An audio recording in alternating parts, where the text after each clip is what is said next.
সবচেয়ে আগে তো বলবো এই যে রয়্যাল গঙ্গাস যে প্রজেক্ট, এটা একদম ইলিগাল ওয়েতে মাননীয় অভিষেক ব্যানার্জি এবং আমাদের এখানে গোপাল সাহা এবং আরও কতগুলো কাউন্সিলর যারা বর্তমানে বিভিন্নভাবে আমাদের মধ্যে আবার আসার চেষ্টা করছে, ঢোকার চেষ্টা করছে এবং আমাদের সঙ্গে কোনো না কোনোভাবে অ্যাডজাস্টমেন্ট করার চেষ্টা করছে।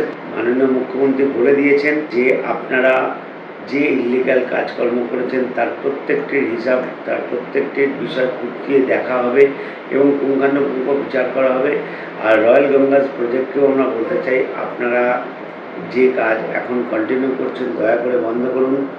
আমাদের মুখ্যমন্ত্রীর নাম শুভেন্দু অধিকারী, এটা আপনাদের মাথায় রাখা উচিত। চেনা যাবে না। গঙ্গা থেকে প্রায় 300 ফুট ছেড়ে যে কোনো কাজ হবে। আর ওখানে যে ইটের ভাটাগুলো ছিল, সেই ইট ভাটার যে পলি জমা হতো তাতে গঙ্গার জলের মাধ্যমে ওই পলিগুলো এসে জমা হতো, এতে গঙ্গার নাব্যতা অনেকটাই সাম্যতায় থাকতো। কিন্তু এখন পুরো ওই পলি মাটিগুলো গঙ্গার মধ্যেই পড়ছে বা মোহনার ওই দিকটা এত বেশি জমে যাচ্ছে, আগামী দিনে ড্রেসিং করা তো খুব সমস্যা হয়ে যাবে। বিশাল বিশাল তীর ঘিরে দিয়ে এবং ওই জিও ম্যাট্রেস পেতে তাতে ওই পলি মাটিগুলো ড্রেসিং করে ফেলা হচ্ছে এবং সেগুলোকে দ্বীপ বানানো হচ্ছে। এটা তৃণমূল সরকারে করা, নদীর প্রাকৃতিক চরিত্রটাকে একটা বদলে দেওয়ার চেষ্টা করা হচ্ছিল এবং ওই দ্বীপগুলো স্বাভাবিকভাবে কারোর ব্যক্তিগত মালিকানা হতো না, সেখানে সরকার সেখানে অন্য কিছু করতো যেটা অন্যান্য জায়গায় করেছে। সেটা আমাদের ধারণা হচ্ছিল যে এখানে কোনো স্বাভাবিক প্রকৃতিকে নষ্ট করে কোনো একটা প্ল্যান এদের চলছে।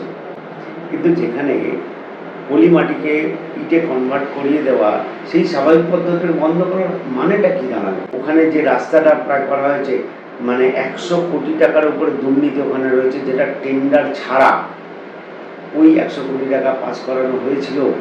এই যে জায়গাটা, এগুলো আমাদের কাছে আরটিআই করার জন্য আমাদের সব ব্যবস্থা করা হয়েছে, এগুলো আমাদের কাছে একদম স্পষ্ট না। আমরা এগুলোকে পরিষ্কার করে আগামী দিন তদন্তের আন্ডারে আনবো এবং যাতে প্রত্যেকটা কন্ট্রাক্টর থেকে শুরু করে যারা তাদের কন্ট্রাক্ট পাইয়ে দিচ্ছিল প্রত্যেকের হিসাব হবে।